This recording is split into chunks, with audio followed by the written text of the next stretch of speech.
What's up, YouTube? Zero here. Welcome to the place where gamers, witches, wizards, and superheroes unite. Today, I have an epic build for Rinwell at level 37 in Tales of Arise. Now, I'm at level 37. This can be utilized, the arts that I'm using can be utilized, of course, at any level. And depending upon your SP, you may have some of the skills I have, you may not have enough SP to get them all, but this gives you good direction. You may have more SP than I'm using for the skills that I have. So without further ado, let's get into the arts that I'm utilizing. First is Air Thrust, which is a beginner art. It's going to call in a bunch of leaves that attack your opponents. Of course, it is a wind type move, costing 2 AG. Then we have Spread, which is a water strike, and it's a beginner art that brings up water from the ground. I'd call it waterfall, but it's actually water up. And then finally, as my third move, I have the Photon Flash, which is a light strike only costing 1 AG. Just shoots out a light, but deals light damage.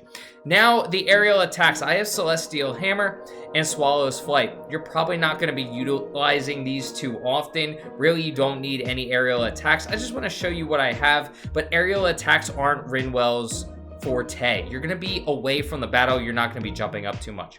Now on the second set, I have Freeze Lancer, which is a nice water/ice type move, which is going to throw some icicles at its enemies. It costs 3 AG.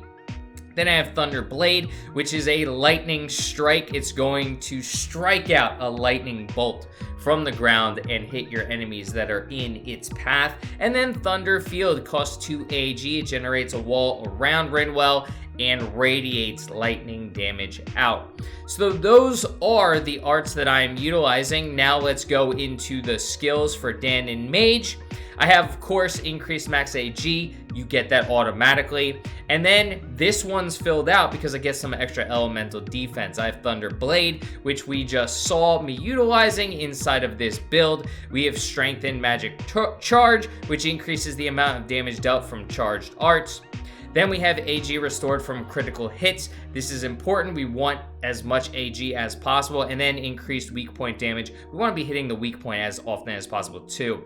Then on our next tree, Silver Sword, of course, we have increased max AG that's given to us because max AG, it's important for utilizing those arts. Then reduced art casting time during combos. Of course, we want to be able to call in our arts as much as possible, especially on combos. And then art casting mobility, which allows you to move around while casting arts. It's all Rinwell does, is casting arts. So you want to make sure that you get that movement while you're casting the arts. Now we're going to move on to Retired Avenger, and of course, another increased max AG is given to us. We need as many of those as possible because we're utilizing a lot of AG. Then we have increased evasion distance. Of course, we are a long-range character with Rinwell, so we want to be able to dodge as often as possible.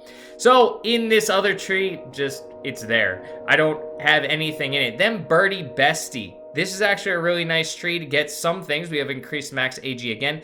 Owl Astral Energy increases elemental attack strength based on the number of owls. Of course, you're going to be gathering a lot of owls and you're going to keep increasing that elemental attack. So now we have Swallow's Flight. We don't use it. We don't use it. But in this tree, we have increased BG at the start of battle, which increases our boost gauge. Boost gauge is always important. And increased boost gauge from enemy downs. Not as important, but it is nice to get the boost gauge as often as possible because Rinwell can interrupt enemies casting arts. Now in our item Scholar, we're actually going to fill this out because it gives us plus elemental attack. Elemental attack is extremely important to Rinwell. So first, Counter Edge is going to allow us to counter attack. Then we have Sharpness, which we don't utilize, but I want that increased elemental attack from this tree. Recover, something else that we're really not going to utilize, but more increased boost gauge from enemy downs, and then faster magic charge reduces the amount of casting time, which is, of course, nice. And then on our next tree, of course, increased max AG, and then increased art casting resilience, which makes it harder for enemies to disrupt arts that are being cast, and then our bibliophile. So we have more increased max AG, We're going to have our Freeze Lancer, one of our moves. We have Celestial Hammer, which is one that we're not really utilizing. And then faster AG recovery, which of course is important. So that's pretty much what we need for this build. Let's talk about the equipment really quickly. Just get the most powerful weapon that you can get, the book that you can get. Of course, just get the most powerful one. Same thing with the armor, get the most powerful one. Now the accessory, this is where it's important. So I have the impact ring, which is going to vastly increase our penetration at a cost of resistance. Mine also has plus elemental damage. I haven't gotten it yet, but it also gives me plus light damage. So what's important about this is penetration increases how often you're able to critical hit and your critical hit damage. And that's extremely important for Rinwell. Rinwell is a damage dealer. What's important to Rinwell is her elemental attack and her critical hits / critical hit damage. She doesn't want to be hit, so she's going to be on the outside of battle casting her arts. The reason why I have the arts that I have, the Freeze Lancer, the Thunder Blade, Air Thrust, Spread, and Photon Flash, it covers a wide variety of elemental attacks and enemies who are weak to those elemental damages. So I have the water / ice type attack. I have the water type attack. I have the wind type attack. I have a lightning type attack. And I have a light type attack. So I'm really covering a wide basis. My elemental attack on Rinwell is increased a lot. And I want to focus on making sure that Rinwell's elemental attack is increased. So if you don't want to use the impact ring, then get an accessory that increases the elemental attack, because that's extremely important to Rinwell. But the reason why I utilize the critical hit is because critical hits can deal a lot of damage.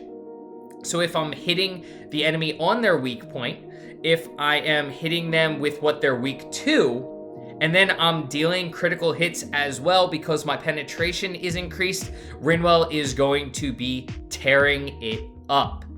So that's why I utilize the impact ring, which gives me that increased penetration. But on top of that, we do want to make sure that our elemental attack is high up as well, because we're going to be utilizing elemental attacks non-stop in battle. That's why a lot of the most important skills we want to go into focus on increasing our maximum AG and our AG recovery, because we want AG so we can be casting our arts as often as possible. We want to be hitting our enemies at their weak points. We want to make sure that we are dealing as much damage from Rinwell as possible. She's a damage dealer. Unlike some of the other characters we have, Rinwell is going to be your damage output, especially if you're controlling her. Now, I've had trouble with utilizing her as an AI because she has trouble avoiding enemies. But if you're controlling Rinwell, she is an amazing character to have, because you can avoid your enemy, you can stay far away from battle, and you can constantly use your arts, deal critical hits, and hit the enemy with that weak point damage. So you're dealing a lot of damage to those enemies that you're facing.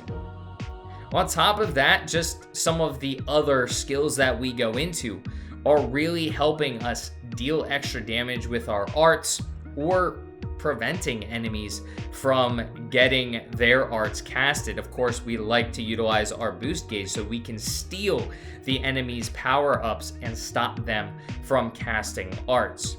So that's our Rinwell in a nutshell. We are focused on dealing damage, and this build really centers around Rinwell being a damage dealer, making sure that she's hitting the weak points with her arts, making sure she is utilizing an art that the enemy is weak to, and then also dealing a lot of critical hits. So I hope you enjoyed this build. Let me know what you think about it. Are you utilizing something similar to this on your Rinwell, or is yours completely different? Of course, there are a ton of builds for every character depending upon how you want to utilize them. Me, I love my Rinwell as an elemental attack damage dealer with a bunch of critical hits. So I hope you enjoyed this video, and if you did, feel free to give it a thumbs up and hit that subscribe button for more Tales of Arise content. I hope you have a great weekend, and until next time, Peace.